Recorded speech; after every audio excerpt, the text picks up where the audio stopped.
a bonus, a Qatar bonus for you. Before we have the CEO Insights panel, which will be coming up in just a moment or three, I've taken the opportunity, because I listened closely to Willie Walsh this morning giving his annual report, and it raised all sorts of issues. Willie, you were almost intemperate when you said this morning that shambolic, chaotic, Yep. disorganized, Yeah. unorganized. Yeah, I use those words.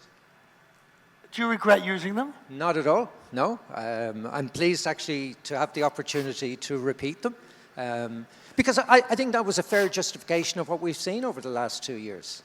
And you know, if you were looking at our industry from inside, the position of these people had, the frustration that they felt in dealing with politicians. And I think we have to acknowledge, it's easier for me to say that than many of the people in the room, because the consequences for me are zero. You know, if I insult a politician, I walk out having insulted them feeling good. And I've no fear. You know, like, we'll talk about Grant Shapps. You know, I think I called him an idiot, and people said to me, oh, you shouldn't have done that. But that's what everybody felt. You know, that's what everybody was saying. Everybody watching him on television is screaming at the television. You know, so let's call it as it is. Right, but what I found worrying was the start of the pandemic was shambolic and disorganized and unorganized, and the countries couldn't get together. But I'd hoped by the end of the pandemic that they would have got their act together, and they hadn't.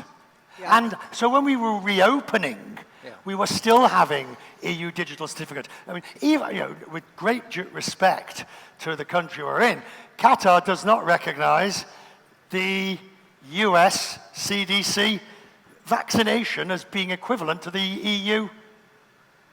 So I had to do tests galore. Yeah, no, you know, we're not living in a perfect world. And I've said this before. I think we as an industry were maybe too sympathetic to governments early on when the measures were taken to shut down the industry. Because it is fair to say at that stage we were dealing with an unknown, a virus that people didn't really know how it was going to play out. So we sort of stood back and said, oh yeah, you know, I can understand closing borders, yeah. But within a very short period of time, it became clear, certainly to us, looking at the data, that these border closures weren't stopping the virus spreading. And in fact, what they were doing was imposing huge economic damage on the airline industry.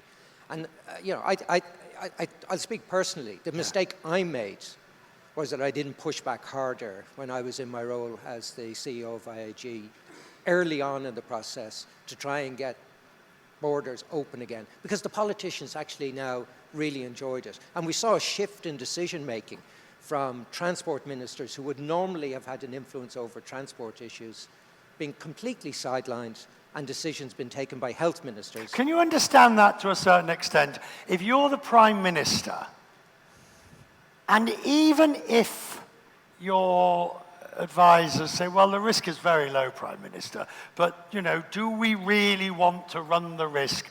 I mean, even with Omicron and South Africa, do you want to run the risk of being proven wrong and actually have a mass event? But what they were looking at was, how will the electorate respond to the decision I'm making? So you talked about Boris Johnson earlier on in the previous panel, which I thought was fantastic, by the way. Thank you.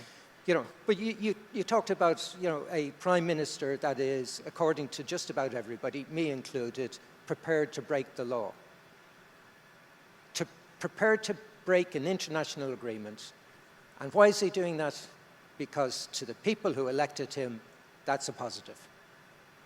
So, you know, these people, and that's why I said, you know, the decisions that were being taken, and I appreciate the challenge politicians have, without question. It's a horrible job.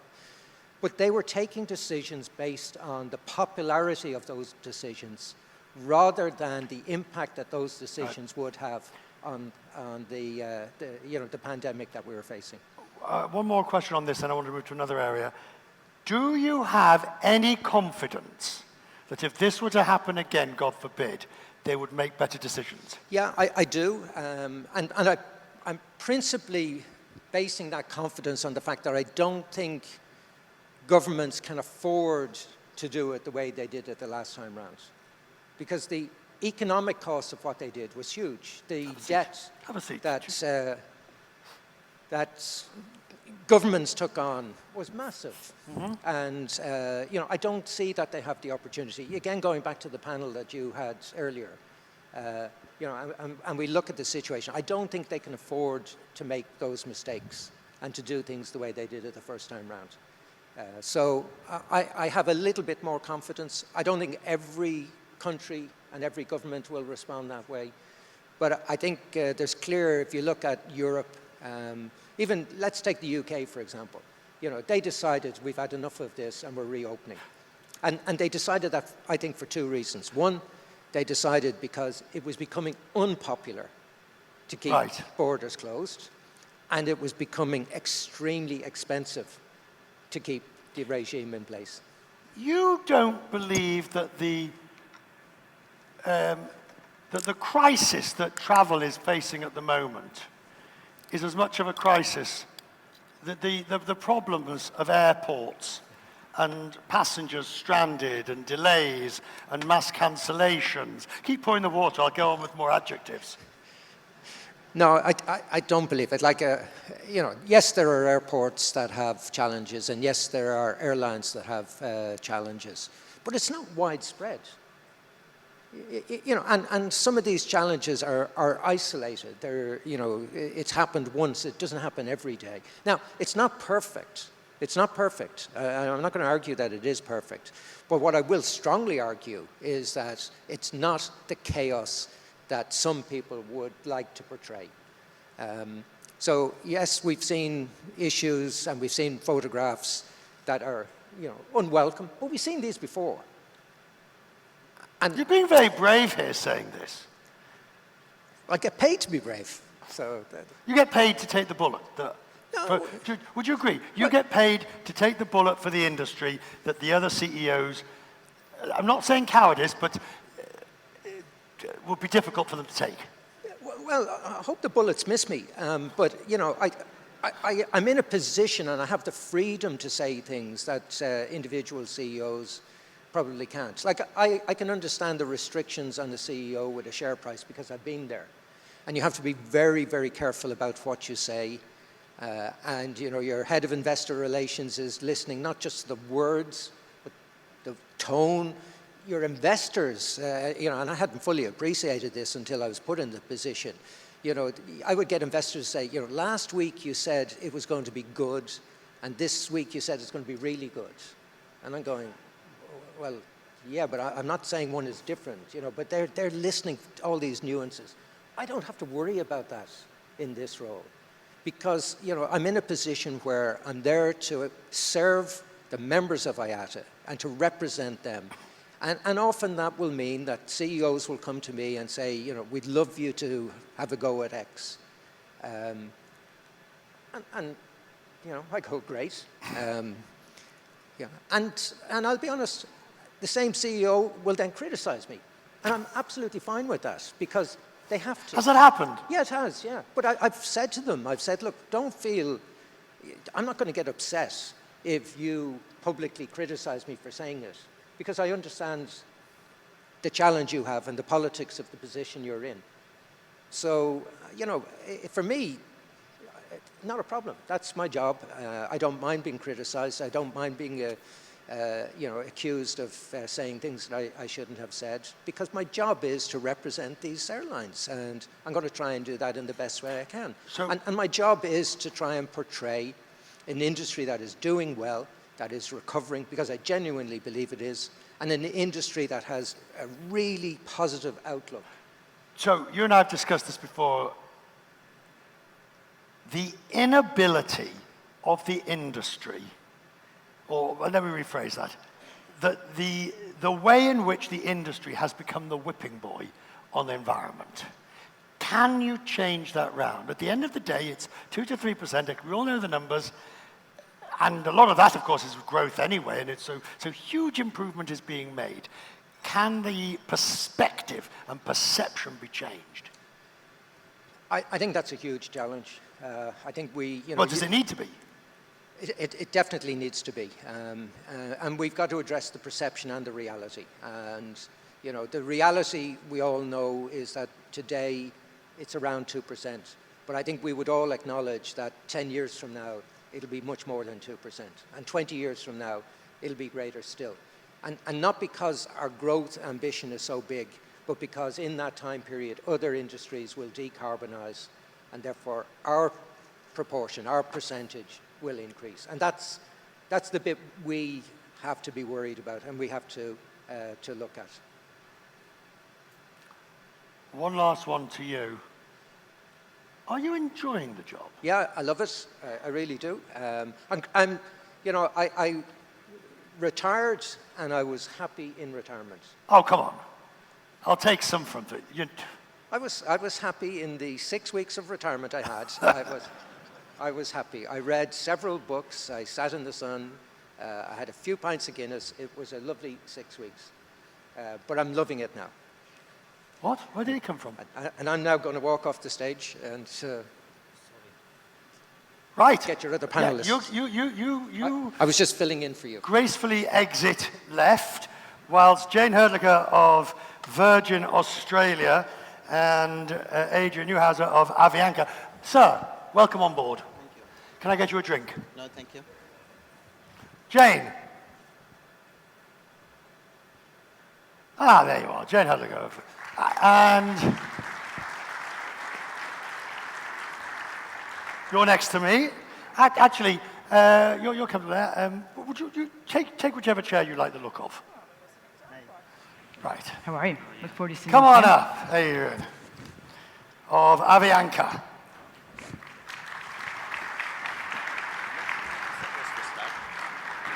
At 4. Now, one of the advantages of the panel that we have... It's okay. How are you? I think you should know each other. One of the advantages of the panel that we have is that both of them, in some shape or form, have engaged in restructuring. Actually, that's putting it mildly, really, isn't it? You sort of went root and branch, you went bankrupt, and so did you. You haven't gone bankrupt yet, have you? No. I have my mic. You have your microphone. Good.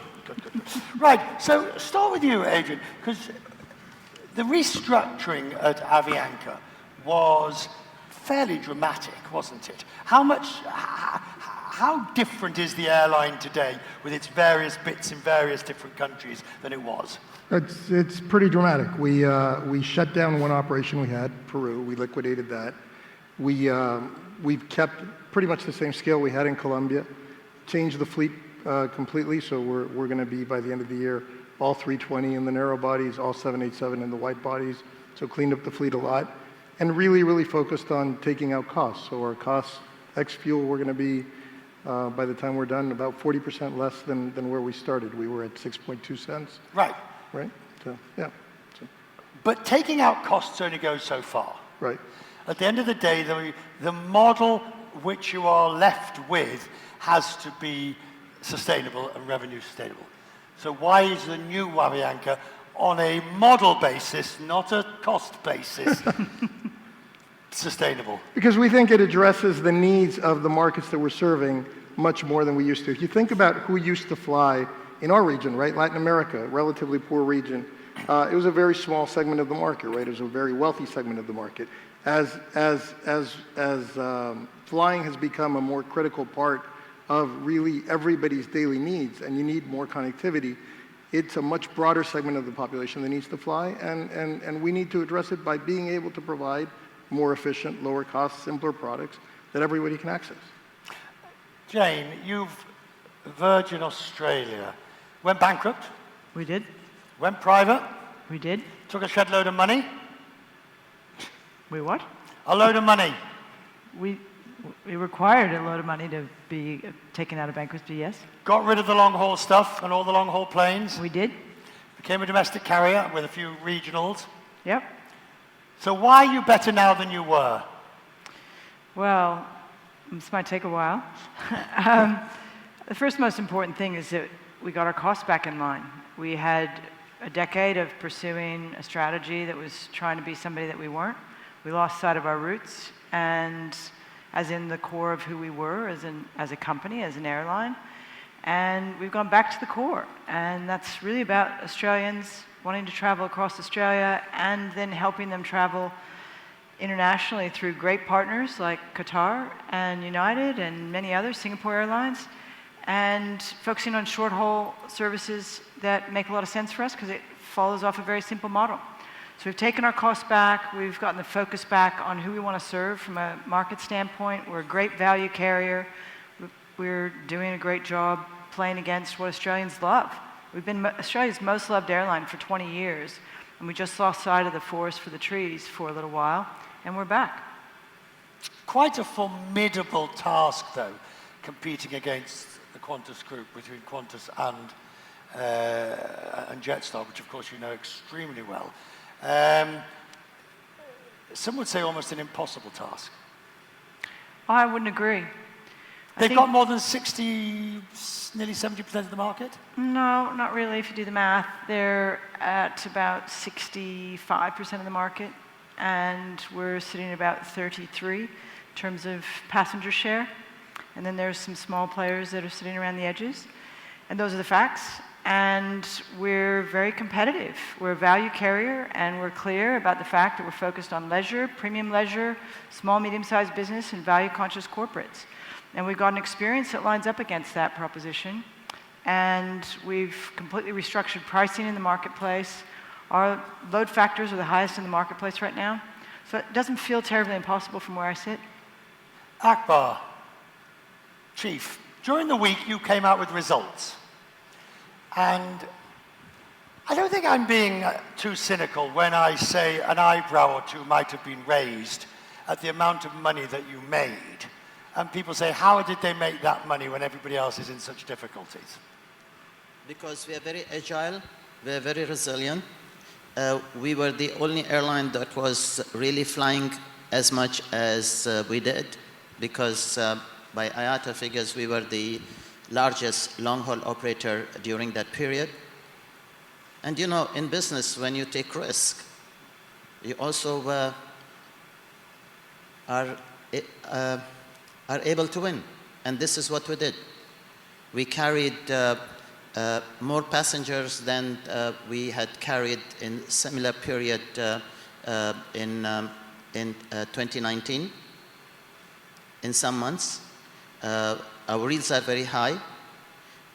We have streamlined our costs. So you also went through a cost-cutting exercise? Yes, we did. Of course, we did cost-cutting exercise like any other airline during this very difficult period. And we became also the largest cargo operator in the world. So all these things added to our bottom line and made us the most profitable airline in our financial year 2021-22.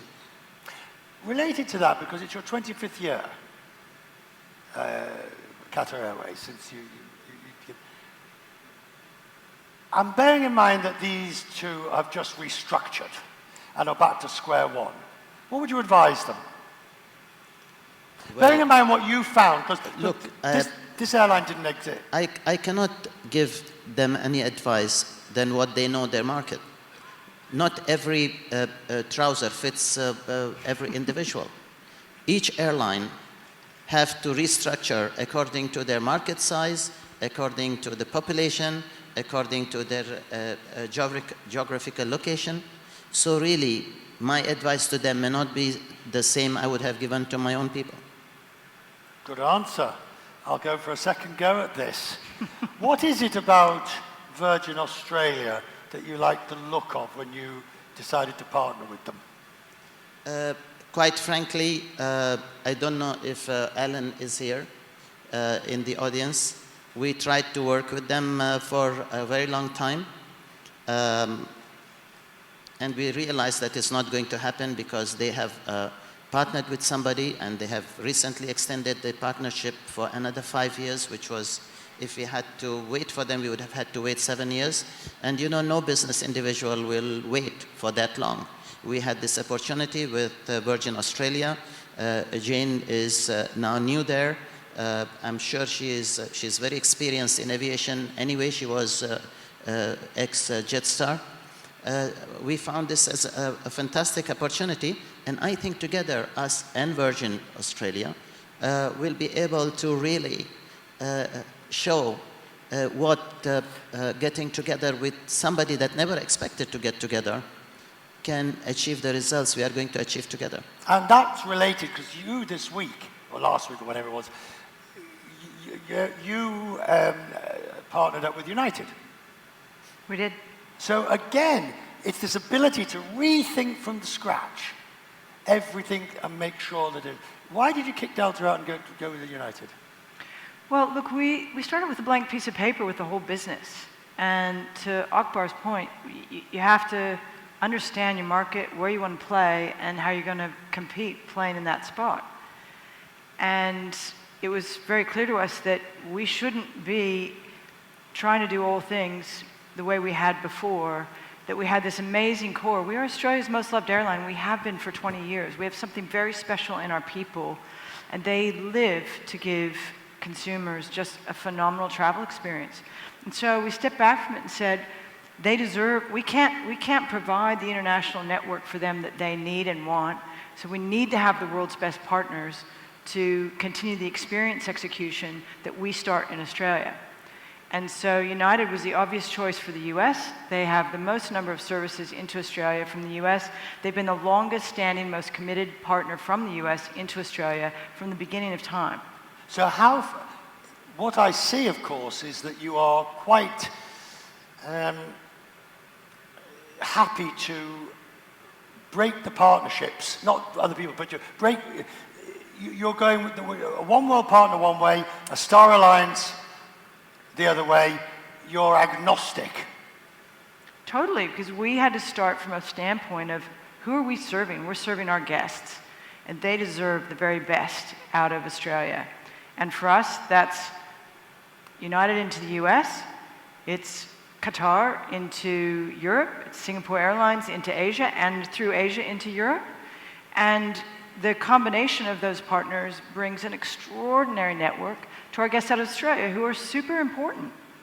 They deliver vital feed through Qatar into your network. And you have the most extraordinary network. And Qatar, by the way, was one of the few airlines alongside United that kept Australia connected to the world.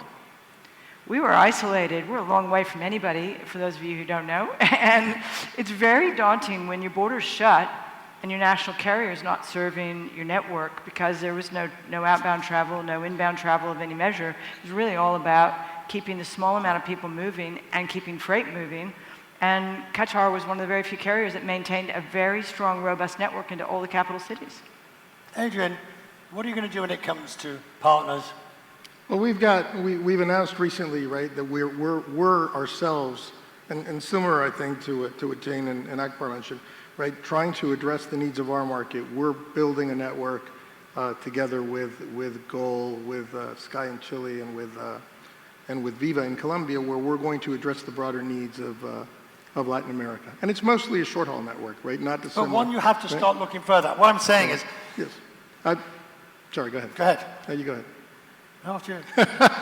Now, who's going to be your big partner? Well, we've got a huge partnership with United that we value tremendously. They've been a great partner to us. GOL, our new intra-Latin America partner, has a relationship with American, and obviously both of those serve certain needs. GOL values the relationship they've got with American tremendously. We value ours with United, and you know, we hope that both of them can work well.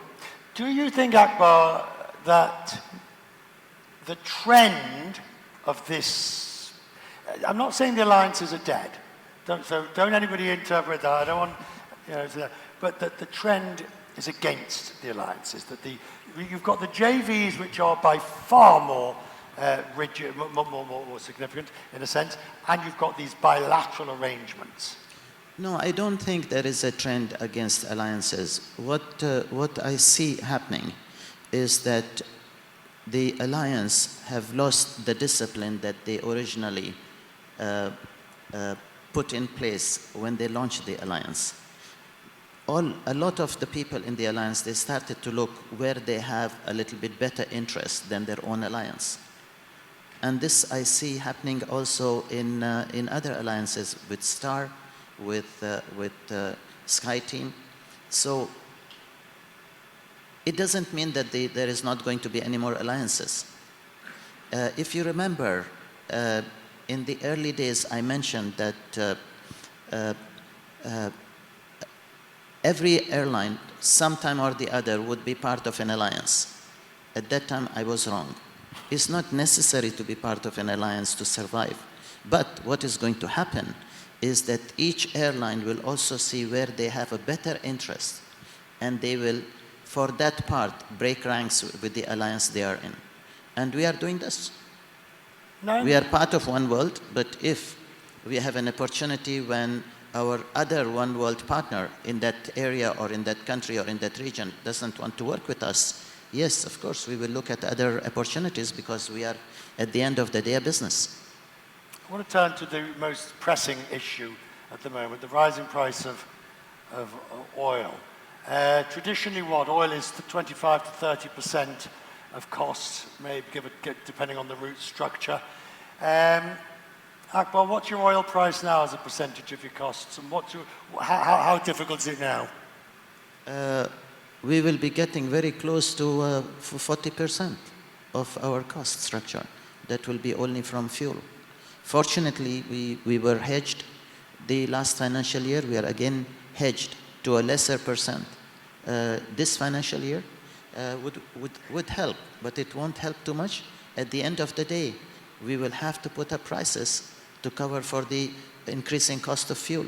If the way things look at the moment, I wouldn't be surprised if things get escalated in the conflict in Ukraine. The price of oil could even reach 200. Really? You think that? Yes, yes. For an airline like yourself coming out of restructuring, how far has this rising price destroyed your nicely laid plans? Because I'm guessing that your restructuring chapter, your pre-packaged chapter 11, didn't have in it Russia invading Ukraine. It did not. It did not have Russia invading Ukraine. It didn't have jet fuel over $4 a gallon, right? It didn't have any of that. But what it did have, and again, going back to what we originally, where we started, right, is it had cost discipline. And it had cost discipline that allowed us to be more competitive than our competitors. And so again, as we continue to focus on that, we're focused on passing the oil price through. And we're close to getting there. We're also taking advantage of the pent-up demand that is the other side of the COVID shutdown, right? Is that there is a lot of pent-up demand for travel, and therefore we think a little less elasticity than you would normally see, and we have been able to pass a large part of it through. Is it fully passed through? No, but ultimately, to Akbar's point, customers are going to have to pay what it costs to produce their trip. There's a perception, of course, Jane, that the moment that the oil price goes up, everybody charges more. I mean, the oil companies, I agree, are getting the worst of it at the moment, by far, the public perception, rightly or wrongly. But it's not long before you'll also be the whipping boys and girls of the industry. Look at those airlines. First opportunity, they put the price up. We don't really have a choice. The notion that your cost can inflate by 50 to 75% in one of your biggest cost levers, and you can't raise price, can't recover it. I mean, that just doesn't work. And we've got an obligation as an industry to ensure that we get the world traveling again, we get global connectivity back again, but we have to do that in a way that's sustainable. And we've had 2 years where most of us had pretty extreme losses. So I don't think there's any choice but for price to go up and for capacity disciplines to remain in order to ensure that that's possible, because it's not affordable to anybody anywhere in the industry for us not to be able to start to return to profitability and get strong cash generating a better and stronger balance sheet. So as you do that, I'd like to hear from all of you about maintaining discipline. Because the one thing, I've covered this industry a long time, and the one thing I know is that it's not long before somebody, somewhere, maybe not you in your current jobs, maybe your successors, but it's not long before somebody somewhere wants bigger planes with beds to fly them further. And then the trouble sets in. Would you agree? Well, I think it depends on where you're So how are you flying. going to maintain discipline? Look, I think the discipline's always maintained when there's tension someplace in the cost structure, there's tension someplace in the demand flow. And when supply and demand fall out of balance and there's not enough supply and there's more demand than there is supply, and prices and profits go into unusually high territory, it creates disruption opportunity, and somebody's going to come in and take those profits back down. And so, you know, we're normally a pretty rational industry. Unfortunately, it takes so long, the decision cycle is so long to bring capacity in, it's not easy to perfectly manage it and keep the industry in balance. But if you look over cycles, we're constantly trying to keep the balance right. It's just difficult to keep the context right, especially with long-haul markets. I think that's where it gets most difficult. In an airline like Qatar, which is absolutely premium, where it often seems as if costs don't matter. Sorry, I didn't understand your question. Well, your airline has a reputation for quality. Is cost-cutting and quality mutually exclusive? No, not necessarily that you have to cut cost which is passenger-facing. We will never do that. I remember in the first financial crisis, people started removing olive from the salad and you know, cutting amenity kits and not putting toilet papers in the toilets. That is not the way to cut costs. There are many ways, very different ways to bring efficiencies within the airline, where you will be able to save costs and still not affect the passenger-facing standards of the airline.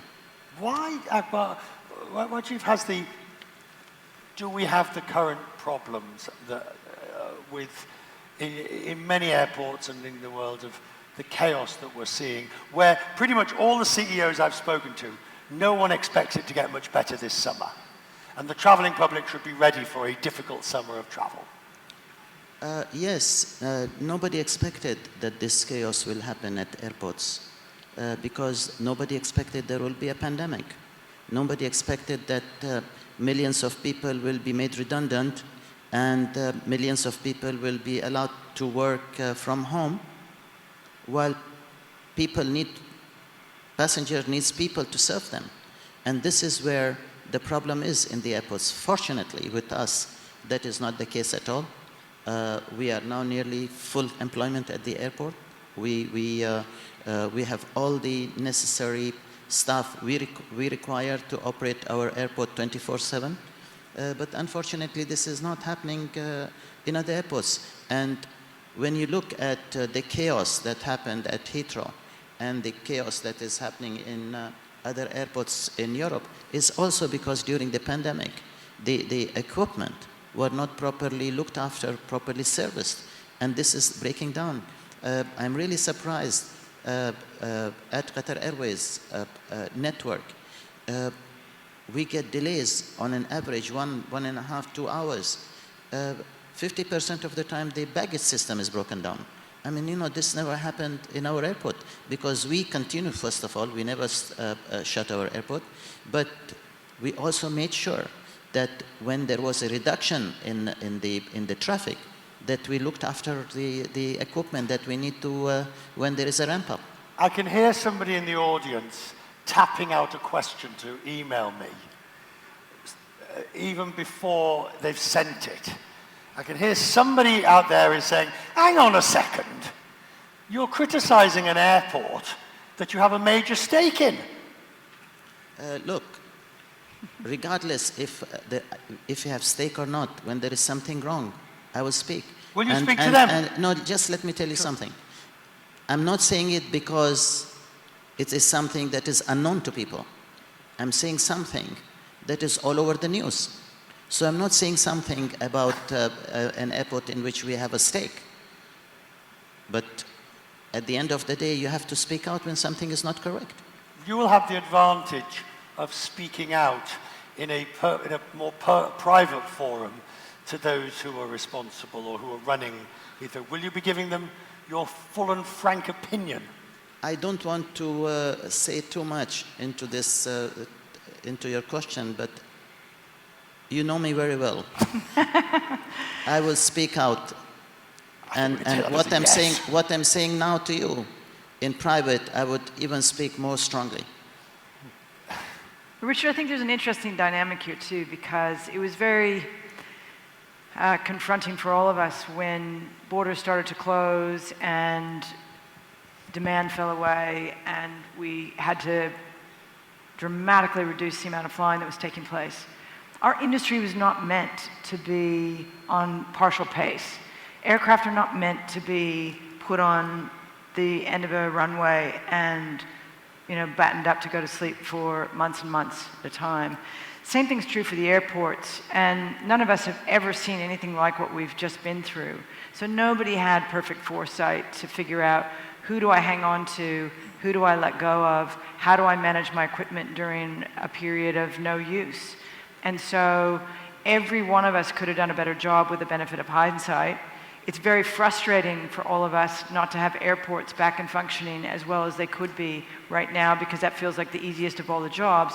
But in fact, they're suffering from exactly the same challenge we've all faced in trying to get back to very high levels of volume consistently without facing the challenges associated with that quick ramp back up.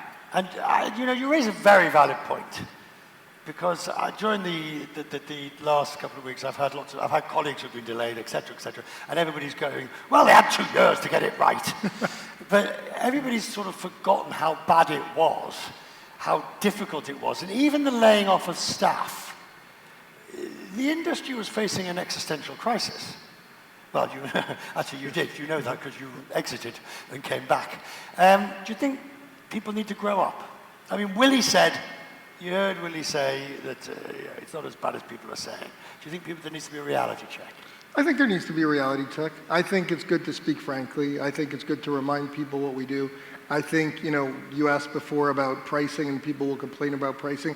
I think we need to, as an industry, state that what we do as well as it can be done. This is a lot of people making a lot of effort to make these things work right, and that we deserve to actually make a profit, right, which we as an industry haven't done for a long time, and it's not something we should be ashamed of.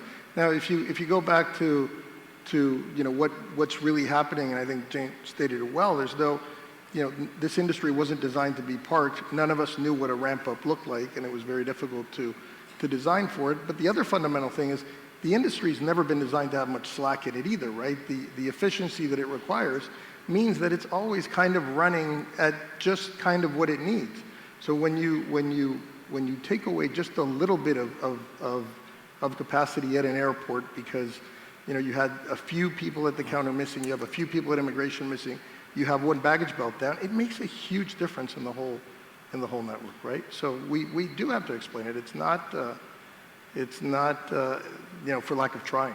All right, in the last few moments of our discussion, I want to just know what you want to do with your airline in the next 12 to 24 months. What do you see as being your number one priority besides staying in business? I mean, but since you both come out of Chapter 11 or various ones, one would be somewhat astonished if you didn't. What do you see as being your number one priority? Our number one priority is to finish the change we've started, both internally and externally, right? It's a change in the culture of the airline. It's a change in the product. It's a change in the way our customers view what we provide to them. It's a change in the way our employees and our team members view what it is that we're meant to provide and what good service is. And that's a big effort that we've launched, but it's got another year to go to, we believe, kind of position us where we. And what's your biggest danger? What's the biggest thing you worry about? Execution. It's really, we believe in the business plan that we've got now. We believe in the consolidation that we're driving in the market, but it's all about execution. It's about getting people to change a company that's 102 years old and all go in a new direction. Hang on. Right? I'm not sure I can allow that. No? I had this when I was doing a whole load of programs about airlines that are 100 years old. Didn't you go back to zero? No, we didn't go back to zero. We didn't go back to zero. We still have the same brand, the same culture, the same people, the same technology, the same position. But a different balance sheet. Different balance sheet, undoubtedly. But there's still a lot of cobwebs that we need to clean out. I'm not going to, I could put it to a vote, but I won't. I shall, all right, 102. Wouldn't you rather be zero? I would. I would. What's your priority? Are you going to get the last word, Jane? Well, Chief, what's your priority? Frankly, my priority Can you put, is... can you- Frankly, my priority is to go back to the destinations that we were operating pre-pandemic. We still have 20 more destinations to add to get to that level, and then grow beyond that. We have so much opportunities. My biggest issue today is that I have shortage of capacity, and Qatar Airways is very, very aggressively trying to bring in capacity so that we can go back to the size we were and continue marching ahead. Right. We have so much still to do. And I do need to ask you about capacity, and obviously the 350s. Is there room, with goodwill all round, for you to settle your 350 dispute? you know that I always have goodwill, but the goodwill have to be from everybody, not only from me. I'll take that as a yes, I think. It is an extraordinary, and I don't want to get into the minutiae of it because this is neither the time nor the place. I won't get into too much details. But it is an extraordinary moment when a major airline is at loggerheads, legal loggerheads, with one of the two major manufacturers. Yes, it is an unprecedented situation, but the problem that we have is not only isolated to Qatar Airways. It's an issue that is happening with others. And you know, when you have an aircraft manufacturer that today has the market power that it's using to get its way, and trying to send a message to the others in the industry that either you comply with what we tell you, or we will do something else. And this is a very dangerous precedent that is now happening. And I hope that people realize that sooner or later there could be the competitor that will get around this problem, and they would have the goodwill for the people to do business with the others. And you can hear, of course, the response from the other side on tonight's Quest Means Business, who we spoke to the side. Jane, so, by the way, the only people who really make a lot of money out of all of these things are the lawyers at the end of the day. They do rather well out of it all, don't they? I mean, the fees to bankers in your restructurings must have been huge. Huge. Huge. Significant. What do you want to do with the airline in the next 12 to 18 months? Well, we've done a great job during COVID and the benefit of bankruptcy to get our costs down. We've got lots of transformation to continue.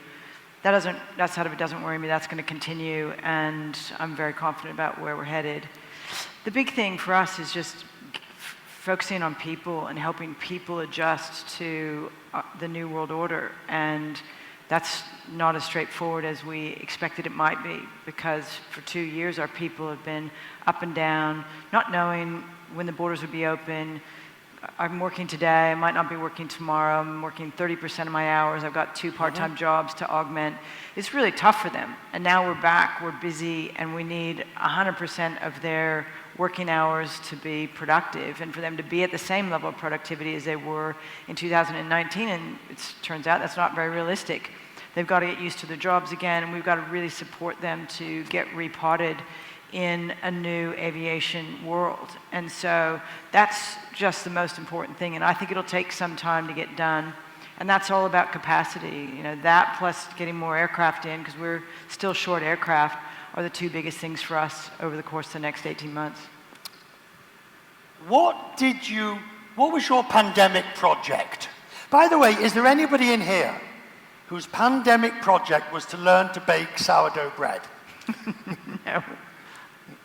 Did anybody in here have a pandemic project? I freely admit, mine was to learn to be a barista, which I bought myself a ridiculously expensive machine to learn how to make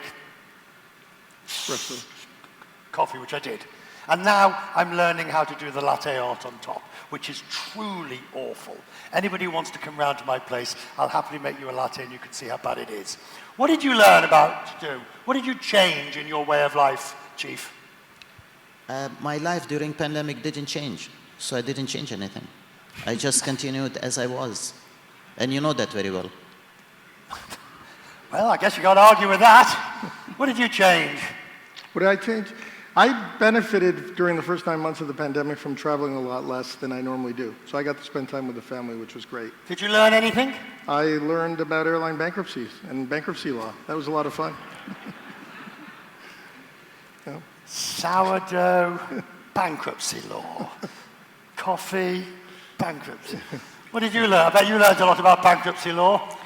Well, I figured out how to buy an airline on Zoom. That was not the easiest thing to do. We never, ever met a single person in person through the whole process of the bidding between private equity funds for Virgin Australia to take them through administration and then to obviously have the opportunity to really create an extraordinary success story off the back of it. So You really sort of had a... Hello? No. yeah. You're muted. Yeah, exactly.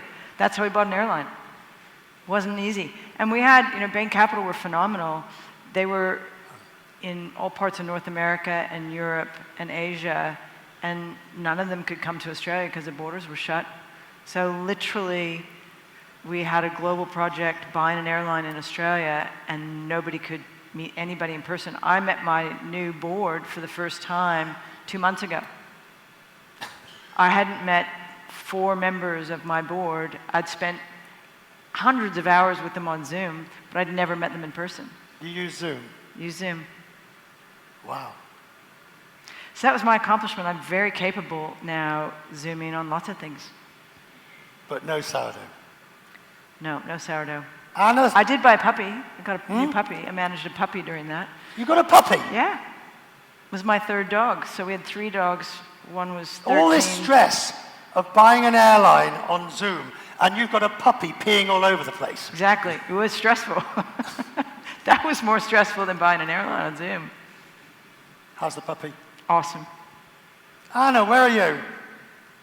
Come here. What did you learn? What did you do? Oh, well, get to the microphone. All right. I learned how to do live shots with cats. Cats? Cats, yeah, very unsuccessful. Puppies, cats. Stop here. Ladies and gentlemen, our panel, thank you very much indeed. I look forward to seeing the puppy. Great. I look forward to flying the airline. And please, sir, a successful World Cup. You looking forward to it?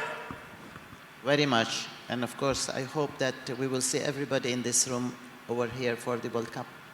Here, here. We just had an invitation to the World Cup. Thank you, sir. Anna.